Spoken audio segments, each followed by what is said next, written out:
이 시간에 하나님의 응답을 주신 말씀을 드리고자 합니다. 하나님의 응답. 우리 세상에 사는 사람들 중에 문제와 고난과 어려움을 겪지 않은 사람이 한 사람도 없습니다. 왜냐하면 아담의 범죄로 말미암아 세상에 죄가 들어오고 죄로 인하여 여러 가지 고난과 아픔이 사망이 사람들에게 있게 된 것입니다. 하나님을 믿는 성도라 할지라도 문제가 있고 고난도 있고 어려움이 있습니다. 믿는 사람들이 이런 문제와 고난과 아픔 속에서 하나님 앞에 나아가서 하나님 도우심을 바라며 하나님 응답을 바라며 하나님께 기도를 하는 것입니다.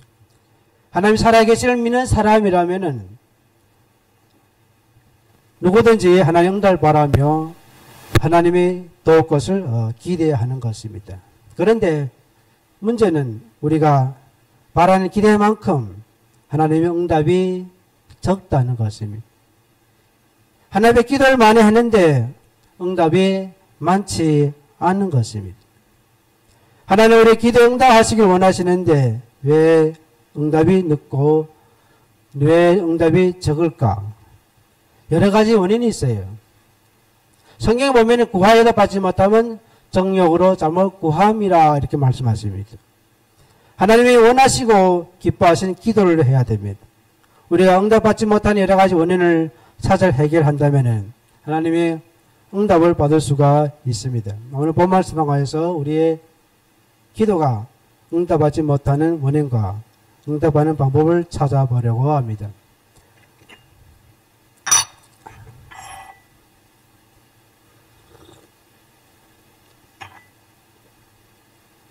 제가 좀 당이 있어가지고 입술이 자꾸 말라들고 그러니까 물 좀 자주 마셔도 이해하시기 바랍니다. 사사기 6장 1절에 보면은 이스라엘 백성들이 또 여호와의 목전에서 악을 행하였다고 말씀하십니다. 또 악을 행하였다 이렇게 말씀하셨어요. 그러니까 전에도 악을 행하였다는 것입니다. 그런데 이 사사시대의 이스라엘의 역사를 보면은 하나님의 응답과 저주가 반복되는 역사였습니다. 악을 행하면 하나님 징벌하시고 하나님께 부르짖으면 하나님이 또 응답을 하십니다. 하나님의 징벌의 방법은 이웃 민족을 강하게 만들어서 이스라엘을 침공하여서 이스라엘을 괴롭히고 이스라엘을 아프게 하는 것입니다. 또 하나님의 응답의 방법은 뭡니까? 사사를 세워서 이스라엘 그 고통과 아픔 속에서 구원하여 주시는 것입니다. 하나님이 택하신 자기 백성을 징벌하신 원인은 그들이 악을 행하였기 때문인 것입니다. 이스라엘 백성이 행한 악은 다른 것이 아니라 이방 신을 섬긴 것이었어요. 하나님이 가장 싫어하고 가장 미워하는 이방 신을 섬긴 것입니다. 십계명 제1계명에 뭐라 했습니까? 너는 나 외에 다른 신들 내게 있게 하지 말지니라. 제2계명에 너를 위해 새긴 우상을 만들지 말고 위로 하늘에 있는 것이나 아래로 땅에 있는 것이나 땅 아래 물속에 있는 것들이 아무 형상도 만들지 말고 그것들을 절하지 말며 그것들을 섬기지 말지니라. 하나님이 가장 싫어하는 하나님이 가장 미워하는 이방신을 섬기는 것이 사사시대 때 이스라엘 백성들이 저지른 악행이에요. 하나님은 스스로 나 여호와는 질투하는 여호와라고 말씀하셨어요. 하나님은 하나님의 백성이 이방신을 섬길 때만이 질투하십니다. 하나님은 이스라엘 백성이 우상 숭배할 때 질투하신다는 것입니다. 다른 것은 용납하여도 이방신을 섬기는 거 하나님은 절대로 용납하지 아니하세요. 하나님을 더 좋아하고 하나님을 보다 더 사랑하는 것이 있다면은 그것이 바로 우상 숭배인 것입니다. 그래서 우리 예수 믿는 사람은 이런 미신적인 행위를 버려야 돼요. 처음 교회에 나왔을 때 가장 힘든 것이 바로 이런 것이었어요. 특히 점치를 많이 다니고 하락수를 많이 보고 이런 무당을 많이 사다니는 사람은 이것을 끊어버려 그렇게 쉽지 않아요. 근데 성경 이방인의 제사는 귀신에게 하는 것이라고 했습니다. 이방인의 제사를 귀신이 와서 받아가는 것입니다. 믿는 사람 중에 제사를 드리는 사람들이 혹간가다 있어요. 산소에 가서 술을 붓고 절을 하는 사람들이 혹간가다 있어요. 믿는다면서. 이스라엘 백성들이 악을 행하였으므로 하나님이 이스라엘을 7년 동안 미디안의 손에 붙이셨습니다. 하나님 미디안을 강하게 만들어가지고 이스라엘을 어찌니까 침공하게 합니다. 그래서 이스라엘 나라를 점령하게 하였고, 이스라엘 백성들은 미디안에게 쫓겨서 어디로 들어갑니까? 산에 들어가요. 산에 구멍을 내고 굴을 만들고 산성을 만들고 산에서 살게 된 것입니다. 이런 벌판에 나오지 못하고 산속에 숨어 살았어요. 근데 미디안이 이스라엘 백성들에게 식물도 남겨주지 아니하였습니다. 이 미디안이 이스라엘 백성들에게 양과 소와 나귀도 남겨두지 아니하고 다 가져가 버렸어요. 산속에 들어가서 산속에서 밭을 일구고 뭘 심어가지고 사는데, 산에 가면은 밭을 일굴 땅이 그렇게 있으니까 많잖아요. 아주 힘들고 아주 힘들게 살았어요. 정말 굶어 죽는 사람들도 있었을 것이었어요. 산속에서 몇 년 살았다 했습니까? 7년 동안 살았다 했어요. 산속에서 7년 동안. 마을로 내려오지 못하고 자가 사는 고향에 내려오지 못하고 산속에서 7년 동안 숨어서 살았어요. 그래서 절망에 빠진 이스라엘 백성들이 여호와께 부르짖게 된 것입니다. 고난이 닥쳐오니까 이들이 깨달은 것입니다. 이방신을 섬길 때는 영적으로 둔해서 깨닫지 못하고 있다가 7년 동안 고난을 당하고 아픔을 겪고 나서 그때야 이들은 깨닫게 된 것입니다. 우리에게도 때로는 고난이 필요함을 믿으시길 바랍니다. 하나님 쓰신 종들을 보면은 모두 고난을 통과한 사람들이었어요. 요셉은 13년 동안 종으로 팔려 살다가 감옥살이를 하다가 나중에 14년 후에 애굽의 총리가 되었습니다. 14년 그 고난의 그런 연단을 거쳐서 총리가 된 것입니다. 모세는 광야에서 몇 년 동안 양을 쳤어요. 40년 동안 양을 치다가 나중에 이스라엘 지도자가 되어서 이스라엘을 애굽 땅에서 이끌어 내오는 것입니다. 다윗은 장인 사울에게 쫓겨 다니다가 또 후에 아들 압살롬에게 쫓겨 다니다가 그렇게 많은 고난과 어려움을 겪다가 나중에 이스라엘의 나라의 왕자의 굳건하게 앉게 된 것이었습니다. 예수님의 제자들 복음을 위해 많은 고난과 핍박을 당하였으며 나중에 순교를 당하였습니다. 이처럼 그냥 쉽게 하나님의 은혜와 하나님의 축복이 오는 것이 아니에요. 그런 여러 가지 그런 어떤 고난, 그런 연단을 거쳐야만이 우리에게 하나님 은혜와 축복이 임할 수 있음을 믿으시기 바랍니다. 백성들이 하나님께 자기들 미디안 손에서 구원해달라고 부르짖었습니다. 그래서 하나님 이스라엘 구원하시려고 기도원을 사서로 부르신 것입니다. 이 기도원을 보면은 형제 중에 막내였다고 했어요. 막내. 하나님 사람의 외면을 보지 아니하시고 사람의 마음 중심을 보심을 믿으시길 바랍니다. 하나님은 이 기도원의 가족의 막내인 기도원을 이스라엘 사선에 세워서 가족과 온 이스라엘을 절망과 멸망에서 구원하였습니다. 다윗도 보면은 막내였어요. 그 막내가 이스라엘의 역사상에 가장 강대한 다윗 왕국의 왕이 된 것이었습니다.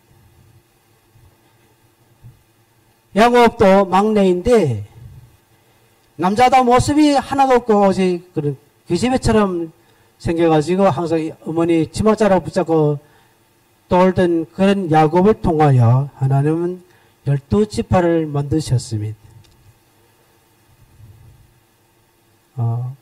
저도 오남매 중에 막내예요. 위로 형님 둘이 있고 누나 둘이 있는데 제가 제일 처음 예수를 믿게 되었고 큰 형은 제가 주님 영접시키기 전에 사고로 해가지고 세상을 떴어요. 예수를 안 믿었기 때문에 물론 지옥에 간 것이고 그것이 계속 마음에 걸리고 그런데 제가 제일 처음 우리 가정에 예수를 믿고 나서 부모님들 다 이렇게 전도해서 예수님 영접시키고 이미 소천에서 하늘나라에 가셨고 우리 형님 누나들 우리 형수들 전도해가지고 다 주님 앞으로 나와서 예수를 잘 믿고 있습니다. 한국에 있는 분들 박수를 참 아끼시네요.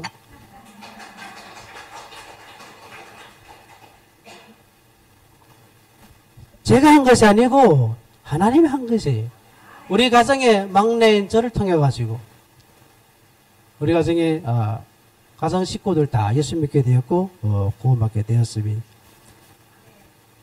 연주 중에 부모 형제 구원하지 못한 분들이 있을 줄 아는데 사도행전에 31장 거기 16절 보면은 16장 31절 보면은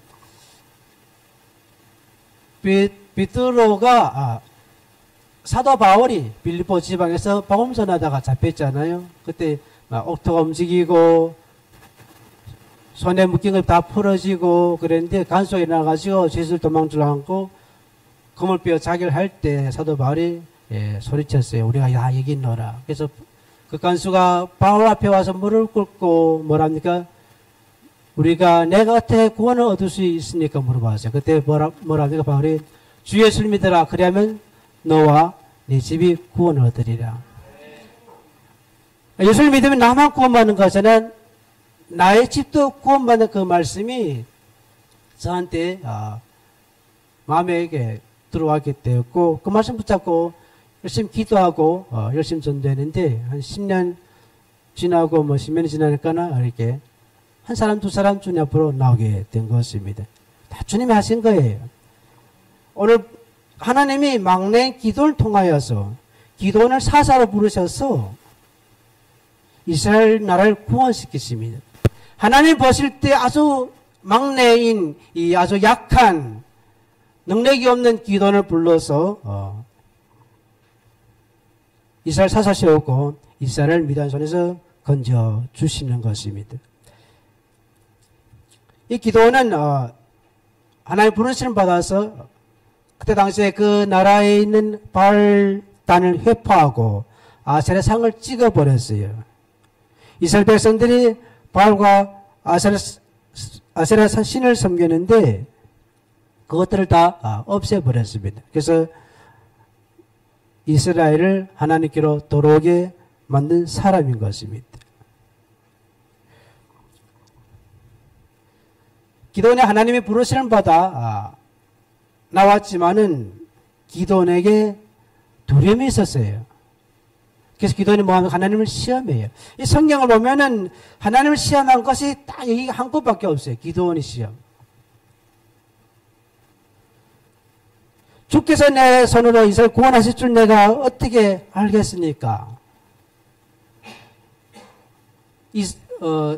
섬 한 뭉치를 가지고 양털을 가져와서 마당에 놓을 텐데 이슬이 양털에만 있고 땅이 마르면은 주께서 내 손으로 이스라엘 구원하실 줄 내가 알겠나이다. 이런 시험을 합니다. 아침에 일어나 보니까 양털이 이슬에 푹 젖어 있었고 사면 땅은 지니가 말라 있었어요.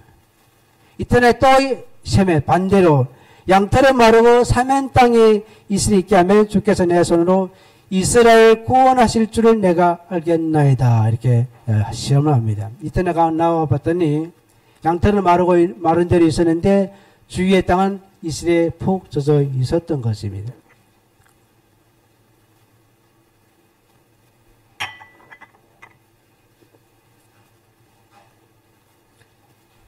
그래서 기도원이 여기에서 확신을 얻고 힘을 얻고 나가는데 오늘 본 말씀에서 기도 나팔을 불었더니 많은 백성들이 쫓았어요. 그래서 하나님 말씀이 뭐라 합니까? 너를 쫓는 백성이 너무 많다는 거예요. 사실 기도를 쫓는 백성이 많습니까? 많지 않나요? 32,000명.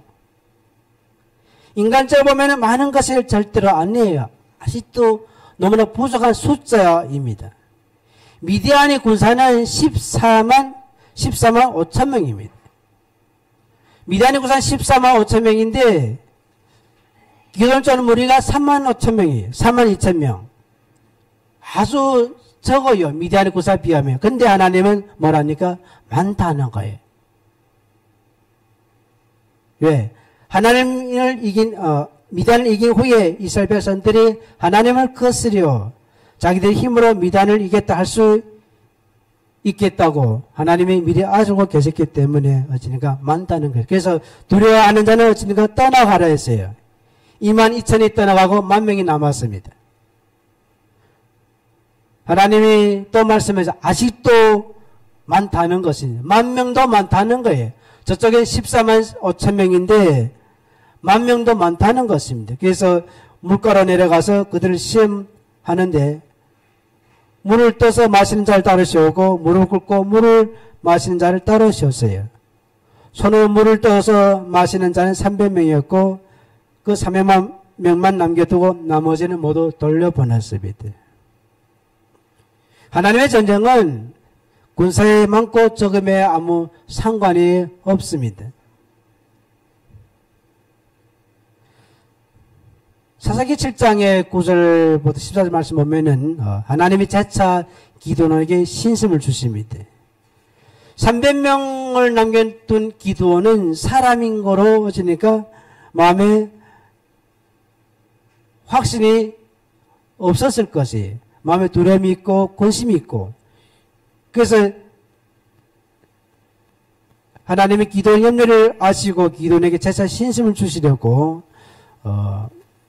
적전 내려가기 두렵거든 보가 뿔알을 데리고 내려가서 그들이 하는 말을 들으라 이렇게 말씀하십니다.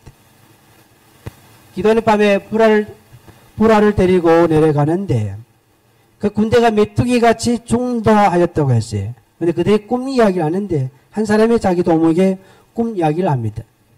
보리토 한 덩어리가 미디안 진으로 굴러 들어와서 한 자막이로 그것을 쳐서 무너뜨려 엎드리니 곧 쓰러지더라 이렇게 말씀하십니다. 그 동무가 그 꿈의 소리를 듣고 꿈을 어찌가 해몽해요. 이게 다 하나님 역사입니다. 그 사람이 그 동무가 어떻게 꿈을 해몽할 수 있고 다 하나님이 개입시켜서 그 꿈을 해몽하게 하고 이런 말들을 기도원이 듣게 하고 기도원으로 하여금 신심을 가져가기 위해서 하나님이 역사하신 것입니다. 이는 다른 것이 아니라 기도원의 칼날이라 하나님의 미디안과 그의 모든 군대를 그의 손에 붙이셨느니라 이렇게 말했어요. 여기서 기도원이 신심을 가졌습니다.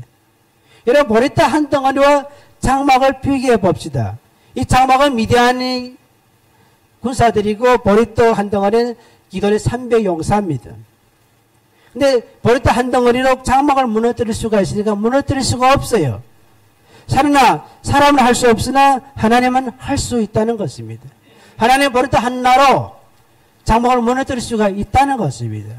하나님은 300명으로 14만 5천을 능히 이기게 할 수가 있다는 것입니다. 우리는 보리떡 같은 존재임을 믿으시길 바랍니다. 보리떡같이 깨지고 부서지기 쉬운 존재인데 하나님 앞에 나아갔을 때 하나님께 붙들렸을 때 우리는 보리떡이 아니라 장막을 무너뜨리는 그런 강한 힘을 가지심을 믿으시길 바랍니다. 성경 우리를 진리거리시라 했어요.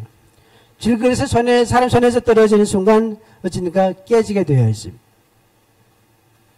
질그릇은 우리가 하나님 손에 잡혀 있을 때 안전하고 든든해질 수가 있는 것입니다. 질그릇은 우리가 예수를 담고 있기 때문에 하나님 손에 잡혀 있게 되고, 질그릇은 우리가 하나님의 뜻에 따라 하나님 일을 감당할 수가 있는 것입니다. 그래서 기도원이 신심을 가지고 300명을 거느리고 가는데, 이 300명이 왼손에 횃불을 들고 오른손에 횃불을 감싼 항아리를 들고 오른손에 나팔을 들고 미디안 지인 가까이 접근했어요. 여기서 우리는 기도원과 300용사들이 손에 아무런 무기가 들려있지 않음을 알 수가 있어요. 한 손에는 횃불을 감춘 항아리를 들고 한 손에는 나팔을 들고 있습니다. 군사가 전쟁에 나가서 싸우러 할 때 반드시 칼이나 창이나 활 같은 무기를 가지고 나아가야 되는데, 그런데 이들은 무기를 버리고 나팔과 횃불을 가지고 나아갔다는 것입니다. 무기를 버렸다는 것은 무엇을 의미합니까? 인간의 지혜와 인간의 생각을 버렸다는 것입니다. 무기를 버렸다는 것은 인간의 의지를 버렸다는 것입니다. 무기를 버렸다는 것은 인간의 경험과 인간의 힘과 인간의 능력을 버렸다는 것입니다. 한마디로 말씀드리면 앞에는 현실을 보지 않았다는 것입니다. 앞에는 현실을 아예 외면해 버렸다는 것입니다. 우리가 현실을 바라보면 믿음이 떨어집니다. 그런데 현실을 바라보지 않냐고 현실을 외면해 버리고 오직 하나님만 바라보고 나아갈 때 우리에게 반석 같은 믿음이 생길 수 있으며, 그 믿음으로 모든 고난과 어려움과 모든 환난을 이기고 나갈 수 있음을 믿으시기를 바랍니다. 미디안 지인 가까이 갔을 때 항아리를 깨고 횃불을 들고 나팔을 불며 여호와 기도원의 칼이라고 외쳤어요. 밤중에 이 미디안 군사들이 차다가 사면팔방에서 갑자기 불빛이 환하게 비치면서 나팔 소리가 나며 고함 소리가 나는 것을 들어서 깜짝 놀랐어요. 그래서 온 적군이 다름질하며 부러지시며 도망하였다고 말씀하십니다. 하나님이 온 적군으로 자기들끼리 칼날로 서로 치게 하였어요. 그래서 하나님의 도우심으로 기도원이 대승을 거둘 수가 있게 된 것입니다. 12만 명이 죽고 1만 5천 명만 도망가 버렸어요. 미디안의 군사는 12만 명이 죽었는데 기도원의 300용사는 한 명도 죽지 아니하였습니다. 이런 일이 있을 수 있습니까? 인간 세상에는 이런 일이 있을 수가 없어요. 지금 이스라엘과 하마스 전쟁하다가 어제부터인가 이렇게 중지하고 인질을 교환하고 이러는데, 이스라엘이 아무리 군사가 세고 아무리 무기가 좋고 해도 이스라엘의 군사가 어떻습니까? 죽더란 말입니다. 죽어요. 인간 세상에는 전쟁이라면 안 주는 법이 없어. 근데 하나님이 함께 하셨더니 미디안은 12만 명이 죽었는데 기도원의 300용사는 한 명도 죽지 않았습니다. 할렐루야. 하나님만이 할 수 있는 일이에요. 기도원과 300용사들이 여호와의 말씀을 순종하였기에 이런 노란 역사가 일어난 것입니다. 이 300용사들 하나님의 말씀에 순종하여서 하나님의 말씀대로 횃불을 들고 나팔을 들고 나아가서 항아리 깨고 횃불을 비치며 나팔을 불며 기도원이 칼날이야 외쳤을 때 하나님이 역사하셔서 미디안 사람들이 자기들끼리 서로 죽이게 하는 그런 역사가 일어날 수가 있었다는 것입니다. 현실을 부인하고 현실을 외면하고 하나님 바라보고 나아가고 순종하였더니 이런 응답이 있을 수가 있었다는 것입니다. 하나님의 응답은 믿는 사람들이 순종을 통하여 이루어지는 것입니다. 가나 혼인잔치에 갔을 때 포도주가 모자랐어요. 예수님이 하인들에게 항아리에 물을 채우라 했습니다. 하인들이 그냥 주님 말씀하신데 항아리에 물을 채웠어요. 이 하인들은 예수님 지금 뭘 하고자 하는지 알고 있어요. 포도주를 만들고자 하는 예수님의 그 뜻을 알고 있는데 그런 물을 항아리에 채우라 했더니 그들이 그냥 채웠어요. 이제는 항아리에 물을 떠서 윤회장에 갖다 주어라 했어요. 이 하인들이 이해할 수 없지만 그대로 그걸 물을 떠서 윤회장에 갖다 주는데 그때 물이 포도주로 변하는 놀라운 역사가 일어났습니다. 할렐루야. 순종할 때 물이 포도주로 변한 것입니다. 이 하인들이 포도주를 만들어야 되는데 이 물을 윤회장에 갖다 주면 어떻게 됩니까? 포도주를 만들어가지고 갖다 주라 하셔야지. 이렇게 나오면은 물이 포도주로 변하는 역사가 없었다는 것입니다. 10명의 문둥병자가 예수님을 만나게 되었어요. 근데 주님이 뭐라 합니까? 가서 내 몸을 제사장에게 보이라 이렇게 말씀하셨어요. 뭐 기도도 안 해주고 고세도 안 주고 그냥 몸을 제사장에 갖다 가서 보여라 했어요. 근데 당시에 문둥병 있는 사람들이 문둥병 치료받지 않냐 그냥 말에 들어가면 돌에 맞아 죽기 때문에 일단 먼저 제사장에 가서 자기 몸을 보여줘야 돼요. 제사장이 그 몸을 살펴보고 문둥병이 깨끗하게 치료되었다는 그 증표를 줘야만이 말에 들어갈 수가 있는 것 같습니다. 근데 주님이 네 몸을 제사장에 갖다 보여라 할 때 그 문둥병은 어찌니까 그대로 있었다는 것 같습니다. 치료받지 못했어요. 그런데 이 문둥병자들이 주님의 말씀을 듣고 그대로 어찌니까 제사장에게로 가는 것입니다. 가요. 이 생명을 건 겁니다. 목숨을 건 순종이었어요. 가다가 문둥병이 치료받지 못하고 그대로 있으면 갔다가 그냥 돌에 맞아 죽게 되는 사실입니다. 죽을 무릅쓰고 주님 말씀에 순종하여서 가는데 도중에 문둥병이 깨끗함을 받은 것입니다. 10명 모두가 문둥병 깨끗함을 받을 수가 있었던 것입니다. 이들이 가지 아니했더라면은 그 문둥병을 치료받을 수가 없어요.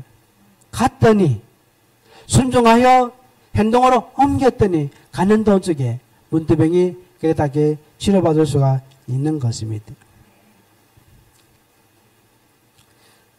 38년 된 중풍병자를 만났을 때 주님이 뭐라 하십니까? 내 자리를 들고 일어나 걸어가라 이렇게 말씀하십니다.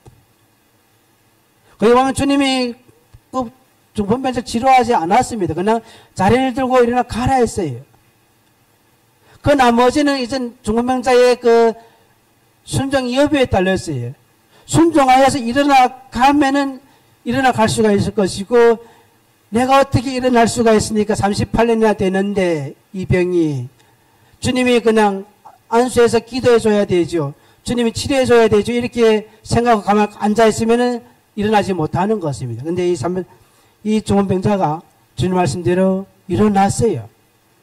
일어나라고 힘썼을 때 하나님의 힘이 들어가고 능력이 들어가서 일어날 수가 있게 되었고 자리에 들고 가려고 노력할 때 하나님이 능력으로 말미암아 자리를 들고 일어나 갈 수가 있었다는 것입니다. 한 가지만 더 말씀드리고 마치겠습니다. 소경이 하루 예수님 만났는데 예수님이 때로는 뭐 그냥 깨끗한 받으라고 말씀하시기도 하고 때로는 이렇게 순종하는 거를 보기도 하셨어요. 소경에게 뭐라 하십니까? 땅에 침을 뱉어가지고 진흙을 이어가지고 눈에 바르고 실로못에 가서 씻어 깨끗한 받으라 그 말씀하셨어요. 침을 땅에 뱉어가지고 흙을 이어가지고 눈에 발랐어요. 그때까지 그 눈이 어쨌든 안 보여요. 실로못에 가서 씻어라 했어요. 이 소경이 순종하여서 실로 못에 가서 씻었더니 앞을 볼 수 있는 놀라운 역사를 체험하게 됩니다.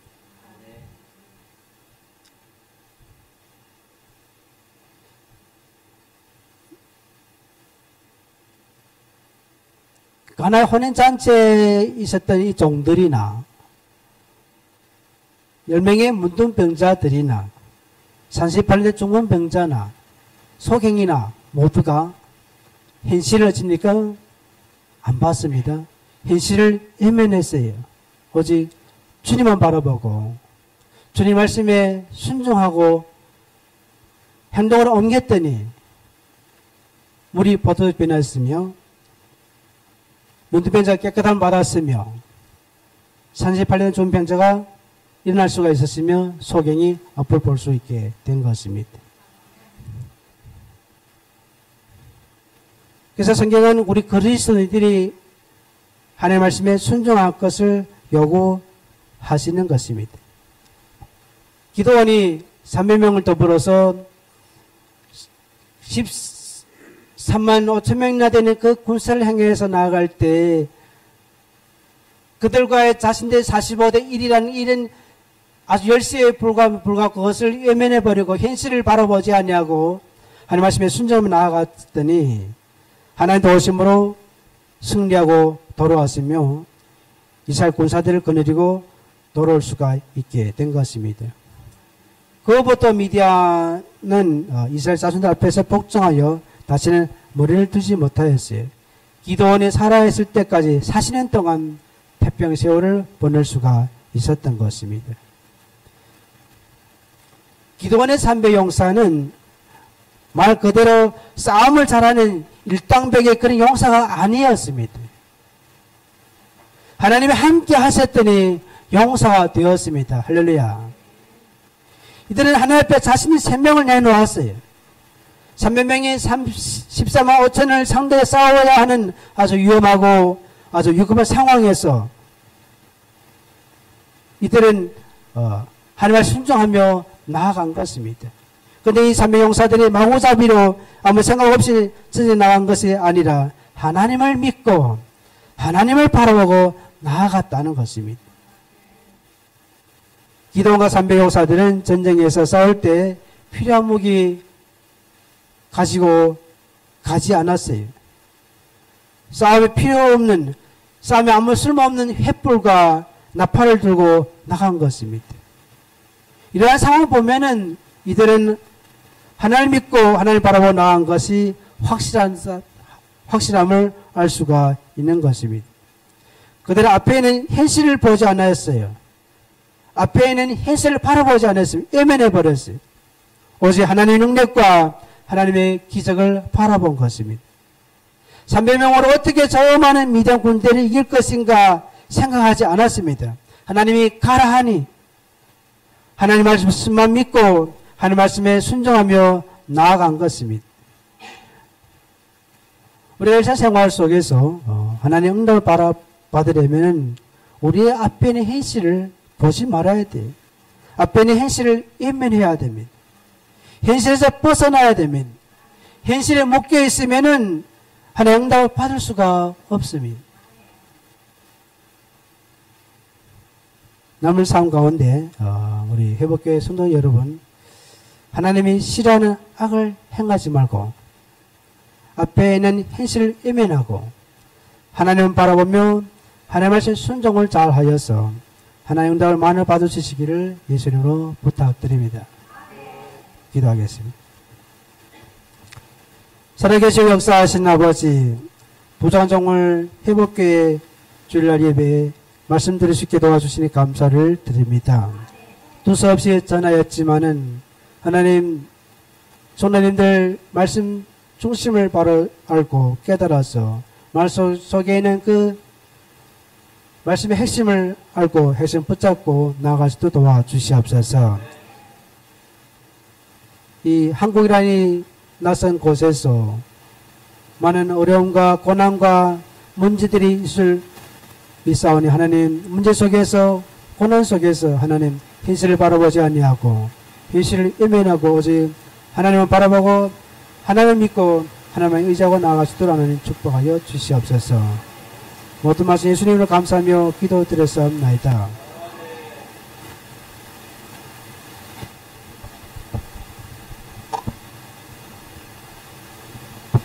네, 귀한 말씀이었습니다. 결론이 뭔지 기억나시죠? 결국에는 그거 같아요. 우리는 가능성 있는 것만 믿으려고 그러고 가능성 없는 거는 안 믿으려고 하는데 현실을 바라보면 우리의 가능성이 아주 비참합니다. 그러나 우리의 현실보다 초월하시는 하나님을 바라볼 때 현실이 초월되어 어려움 속에서도 충분히 이겨나갈 줄로 믿습니다. 우리 목사님 한마디 한마디 성경만 갖고 말씀을 전하는데 참 여러분들에게 도움이 많이 됐으리라고 생각합니다. 이 시간 우리 함께 기도 한번 할 텐데, 하나님, 오늘 말씀을 보니까 모든 일은 가능성 있는 것과 불가능한 현실이 우리 앞에 있지만 우리는 현실을 가능성 있는 현실만 우리가 자꾸 바라보려고 하는데, 비현실적인 사회에서도 하나님을 바라보는 우리로서 현실을 잘 이기고 견뎌내며 하나님이 함께하는 사람들로 살아가게 해달라고 하나님 앞에 간절히 기도하는 시간 가지겠습니다. 기도합니다. 하나님 아버지, 오늘도 우리를 말씀으로 함께해 주심으로 말미암아 하나님께서 정말 현실을 바라보지 말고 현실을 초월하셔 역사하시는 하나님만 바라보기를 원하는 하나님의 마음을 다시 한번 알게 하여 주셨습니다. 하나님, 지금 현실은 너무나도 살기 팍팍한 현실입니다. 그러나 우리의 현실은 우리의 삶의 노력으로만이 되는 현실이 아니라 우리의 노력도 우리의 수고도 필요하지만 하나님의 은혜가 필요한 시대입니다. 하나님, 아무리 힘들어도 하나님의 은혜가 함께 하시면 불가능은 없고 안 되는 일은 없으며 못할 일이 없음을 믿사옵니다. 하나님, 그리하여 우리의 성도님들의 삶은 하나님 날의 날마다 하나님이 함께하는 삶으로 불가능이 없고 가능한 현실이 되고, 아버지, 어려움이 없고 어려움을 초월할 수 있는 믿음이 되게 하시고, 안 되는 일이 없고 되는 일만 있는 현실을 만들어가는 주인공들이 될 수 있도록 하나님 은혜를 내려 주시옵소서. 그리하여 우리 모든 믿음의 성도님들은 하나님이 함께하는 증인들이 되고 산 증언들이 될 수 있도록 하나님 아버지여 역사하여 주시기를 하나님 간절히 바라고 원합니다. 역사하여 주시옵소서. 살아계신 하나님, 우리 아버지여, 우리의 삶의 현실 속에 우리만 버려두지 마시고 우리와 함께하여 주시기를 원합니다. 너무나도 혼탁한 세상 속에 살아가기 힘들고 어려운 현실 사회입니다. 인간의 노력과 지혜로 살아가기에는 너무나도 벅찬 세상입니다. 불가능함이 너무나 많고 어려움이 너무나 많고 안 될 일들이 너무나 많은 이 현실 속에서 비참해 보이고 불쌍해 보이고 억울해 보이는 이 현실 속에서 우리가 정말 현실만 바라본다면 살만 나지 않는 이 세상 속에서 하나님이 우리와 함께하여 주신다면 우리에게는 소망이 생길 줄로 믿습니다. 희망이 생길 줄로 믿습니다. 삶의 용기가 생길 줄로 믿습니다. 살맛이 날 줄로 믿습니다. 하나님이 함께하는 사람에게는 불가능이 없음을 믿습니다. 하나님이 함께하는 사람에게는 안 되는 일이 없음을 믿습니다. 하나님이 함께하는 사람에게는 가로막힌 담이 충분하게 열려질 줄로 믿습니다. 내가 아무리 죽을 병이 들었다 할지라도 하나님께는 감기를 치료하는 것처럼 아무것도 아닌 질병이 될 줄로 믿사오니 하나님의 권능으로 모든 성도님들의 삶에 하나님 권능으로 덧입혀 주시옵소서. 불가능을 가능케 하시고 안 되는 것 되게 하시고 죽은 자를 살리시며 담을 열어주시는 전능하신 하나님, 우리 성도님들의 삶의 현장에 친히 개입하셔서 함께하여 주시옵소서. 내가 너를 도우리라, 내가 너와 함께하리라, 내가 너를 버리지도 떠나지도 아니하리라고 약속하여 주신 그 약속이 새로운 한 주간에도 우리 성도님들의 삶에 희망이 되게 하여 주옵소서. 때로는 우리의 삶의 현실이 나의 삶을 붙잡고 있습니다. 나의 용기를 붙잡고 있습니다. 나의 희망을 붙잡고 있습니다. 그러나 나의 모든 삶의 의욕을 붙잡고 삶을 포기하게 만드는 이 더러운 세상 속에 하나님의 긍휼하심과 은혜로 하나님 베풀어 주신다면 모든 사로잡힌 어둠의 권세 속에서 자유와 해방이 이루어지게 하여 주시옵소서.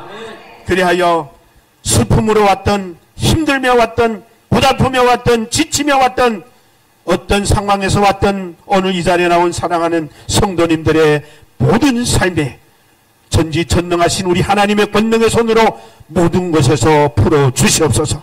모든 것에서 치유해 주시고 모든 것에서 해방해 주시고 모든 것에서 열어 주시옵소서.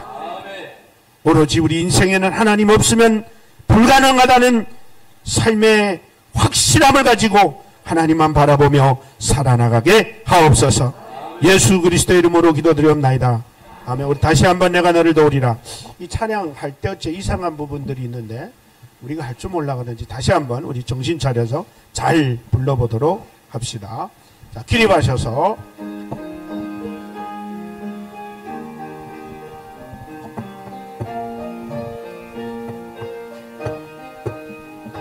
세상 일에 실패했어도 너는 절망하지 마라. 내가 너를 도우리라. 다시 일어서게 하리라. 병으로 고통당해도 너는 두려워 말라. 내가 너를 도우리라. 다시 일어서게 하리라. 나를 버린 자들도 내가 사랑하거늘 하물며 너희를 그냥 둘까 보냐. 나는 너와 함께하는 너의 하나님 되면에 의로운 오른손으로 붙들리라. 내가 너를 굳세게 하리라.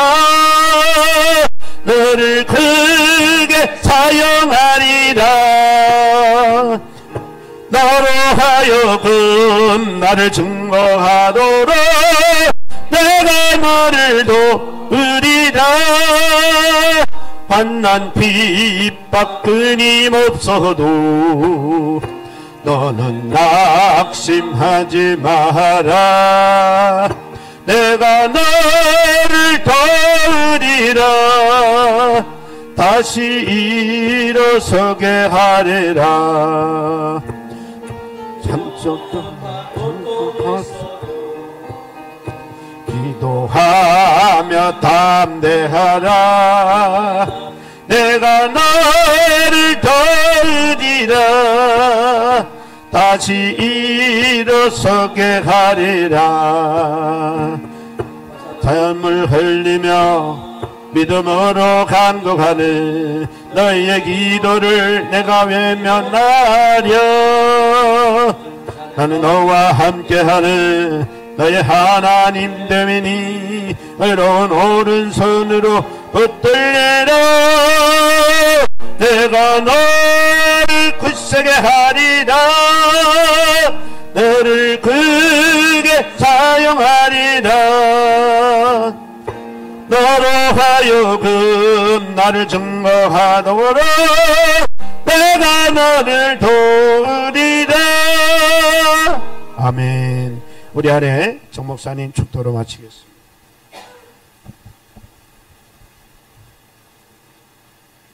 이제는 우리 주 예수 그리스도 십자가의 구속의 은혜와 하나님 아주 무한하시고 극진한 사랑과 하나님의 감화의 역동 역사 충만하심이 현실을 외면하고 주님만 바라보고자 하는 회백교회 성도들 머리 위에와 가정 위에와 생활 위에 지금부터 영원토록 함께 계실지어다. 하나님께 영광을 돌리시옵소서.